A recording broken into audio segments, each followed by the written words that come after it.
often referred to as the third Scooby-Doo movie, this prequel aired in 2009 on Cartoon Network. Hey, remember when they used to run cartoons? Showing how our gang of mystery-solving teenagers met. What we got, I guess, is on par with the other lame Scooby-Doo movies, but there's a certain half-assed nature to a lot of it that makes it feel even more uneventful. Hell, half the characters don't even look like their original selves. So let's see if this prequel is just as bad as its other films. This is Scooby-Doo, The Mystery Begins. So like I said before, the film is actually a prequel to the live-action films rather than a sequel. Are we ignoring the pup named Scooby-Doo mythos now?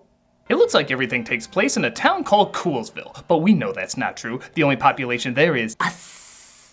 As the credits roll, Shaggy, it looks like, is late to school and has problems fitting in. Have a nice trip, Shaggy. Hey, I'm sure did. You should see how they're treating Peter Parker. Hey! Stop the bus! In fact, isn't that the same stock bully? Do they just make him in a factory? Grow up, man. Get a neckerchief or something. Oh yeah, that's supposed to be Fred, and this is supposed to be Velma, both looking very different from their traditional designs. Things don't seem to get better when they go to school. Hate this job. Never wanted to be a janitor. Look, here's Shaggy just randomly talking with the principal of the school. Friends, Mr. Rogers, do you have any? You know what helped me? Stamp collecting. I'm particularly excited about my latest find. One-eyed Jack. The jackrabbit has only one eye. Those are the most valuable.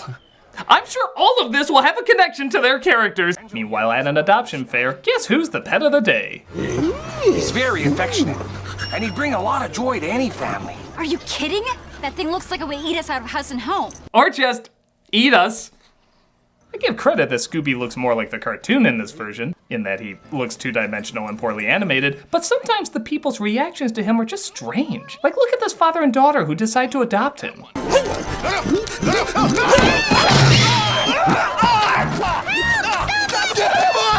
My God! Licking! A dog jumping and licking me? What does that? Crazy nuts, gotta get strong! I am a Vietnam vet. I have seen terrible things, but the dog jumping on me and licking me? There is no therapy or church for that! So after realizing Coolsville looks ironically dull, Scooby escapes from his cage and goes out on his own, coming across a graveyard where this seems to happen.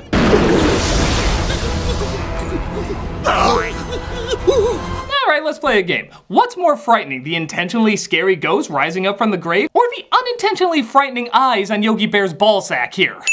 You have chosen wisely.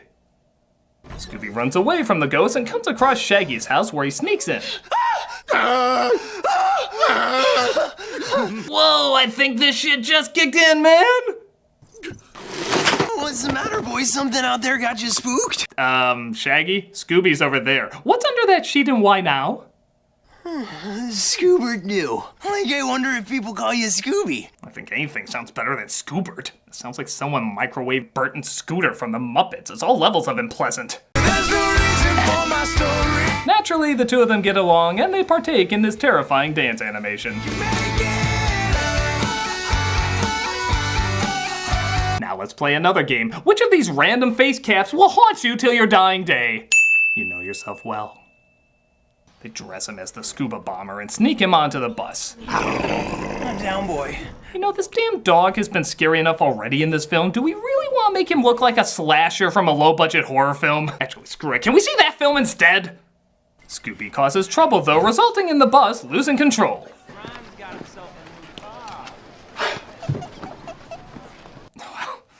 He'll be fine.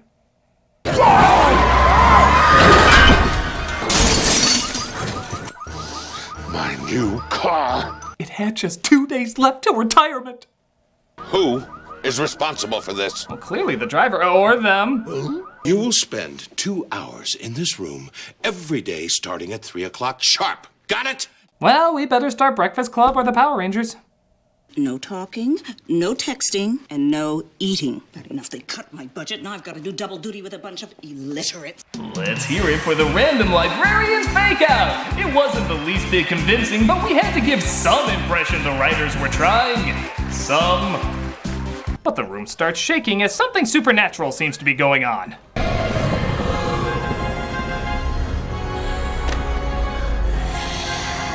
no, Otho's reading from the handbook for the recently deceased again. They run into the gym during a pep rally and oh, look at that! The principal happens to be there too. I wonder if a masked character is gonna pop up soon. Leave this place now, or pay for all eternity!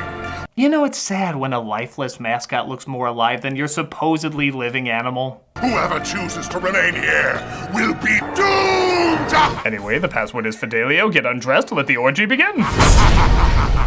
The vice principal blames our heroes for this scare though, because they're right there.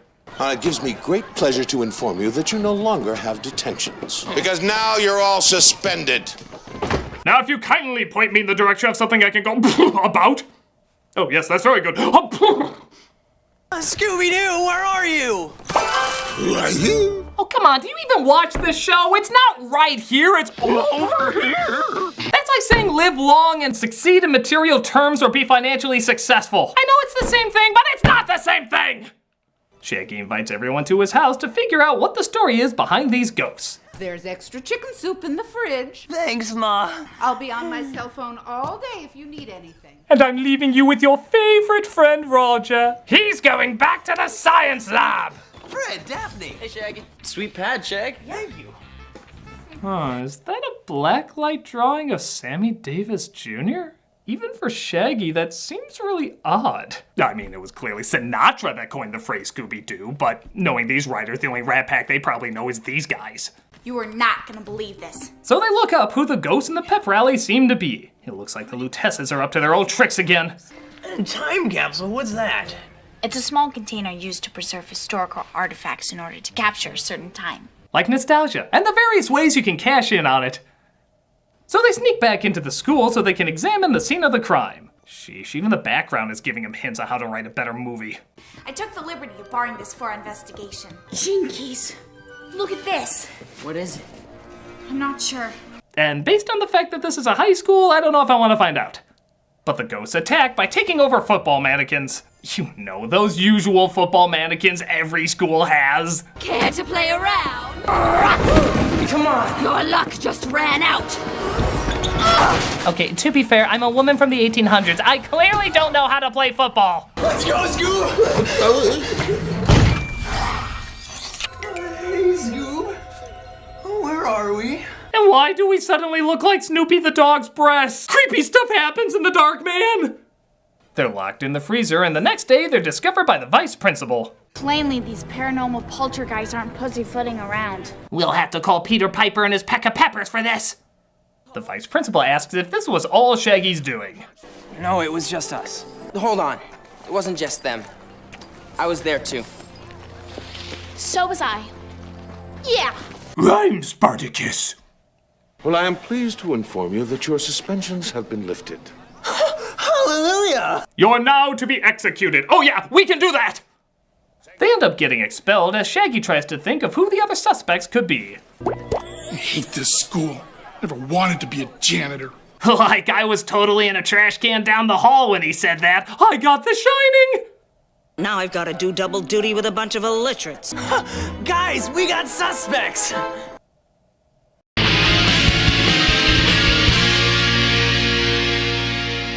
So the gang wants to interview the suspects, but can't be seen at the school, so they all work on disguises.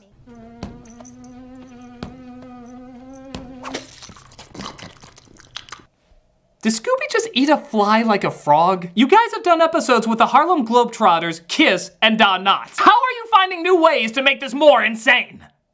They're apparently impressed, though, with how Daphne made over Velma. Rubba, rubba. You can say that again, Scoob. Rubba, rubba. Congratulations, you're attractive to a dog. Achievement unlocked. Fred goes as a Cool as Ice poster, Daphne goes as the chick from Blair Witch 2, and I'm not gonna lie, I did chuckle when I saw Shaggy and Scooby going as trash cans. Pull your pants up, droopy drawers. Droopy Drawers? Isn't that the name of Scooby's cousin or something? Or am I thinking of the porno version? I'm fine not knowing the answer to either. So they spy on the two suspects and find the librarian is clean and the janitor is possibly gonna kill someone, but hasn't yet. So they now suspect the vice principal, because of course that's the next probable choice. Velma, can you find out where he lives? He lives on top of Coolsville Mountain. It'd take us all night to ride our bikes up there. Teachers don't get paid shit. How the hell is he living at the top of a mountain? Unless he's in a hut waiting to light the beacons of Gondor, I don't see how this is possible. Shaggy reveals he can drive them up there because he has a license and is older than he looks because he was held back. All right, I got held back.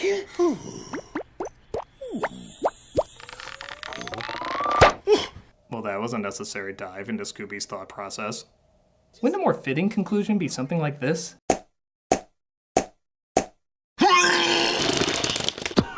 So they go to find a car from Daphne's extremely rich family. Right behind you. Groovy. We can kidnap a ton of kids with that! 300,000 miles!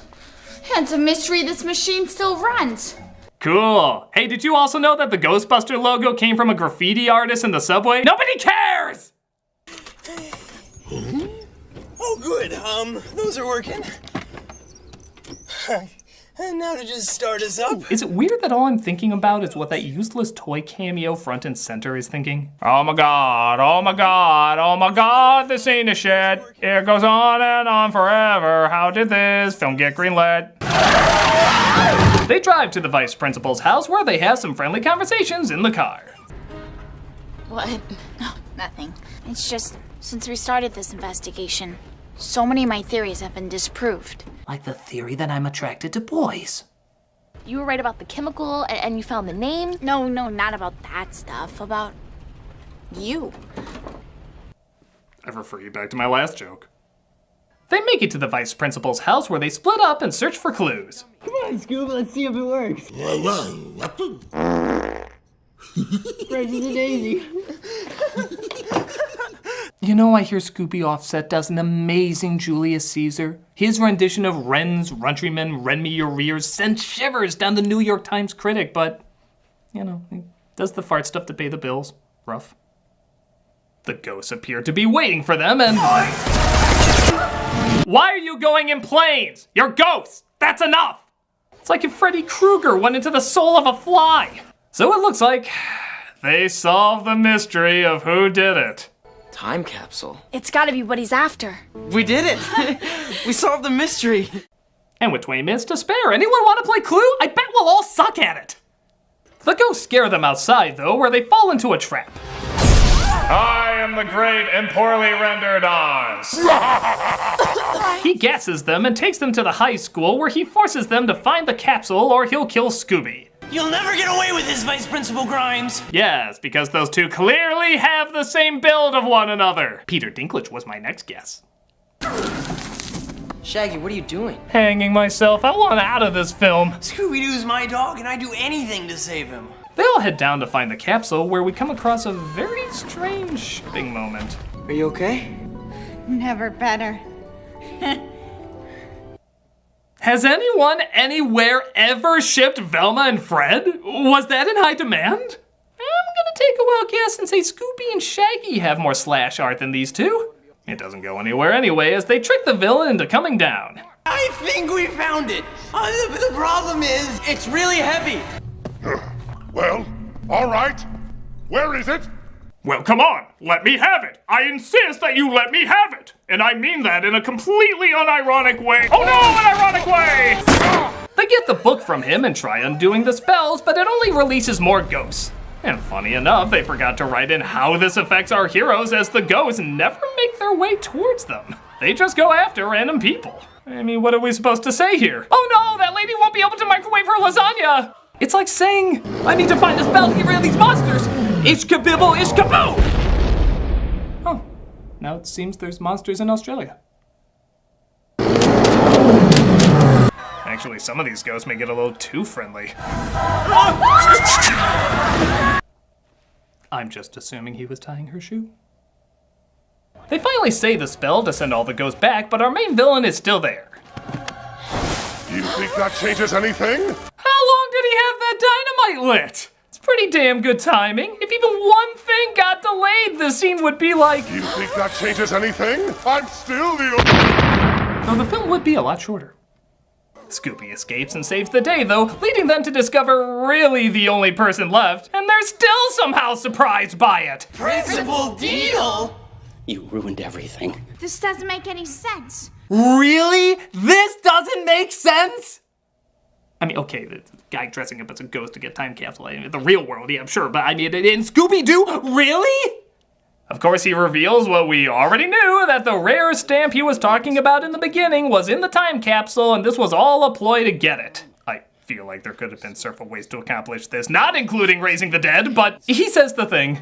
It would have been all mine if it weren't for you meddling kids and your dog. Are people not saying Mangy anymore? I love Mangy. Bring back Mangy. The students are praised for their work and given a celebration in their honor. It was a combination of Fred's leadership, Velma's brains, Daphne's resourcefulness. And the most important ingredient of all? Pot. Our friendship. No, it's definitely pot. I can't believe it. We solved an actual mystery. Actually, you didn't. You had the wrong suspects the whole time until you unmasked him. You escaped death by blind lock, but that doesn't look as good on the side of a van. Shaggy, however, takes some of the dog treats he made earlier and decides to give them a name. Would you do it for a Scooby snack? Will we back? Yeah, I figure you love these treats so much I'd name them after you. Somehow I'll manufacture them and get no credit, but at least we have an incredibly wonky origin story now. We end with tons of scenes either recreating the cartoon or we wish we're in the film we saw and the movie finally ends. It's really amazing how much of this does and yet somehow doesn't connect to the cartoon. I guess just like the other Scooby-Doo movies when you really think about it. The movie is bad, but it's bad in a different way from the other Scooby films. Those movies were at least creative in how awful and unfocused they were. This one is just kind of bland and generic. On the one hand, it makes sense. It's a kid's TV movie with a much lower budget, but it's instantly forgettable. I mean, the acting is fine for the most part, and the effects for a kid's film, I guess, are passable. But in a weird way, it's even more infuriating that you can't get that angry at it. At least the other two were spectacularly bad. This one is just unimpressively bad. I don't know if you want to take that as a compliment or an insult, but still a Scooby turd I suggest passing up.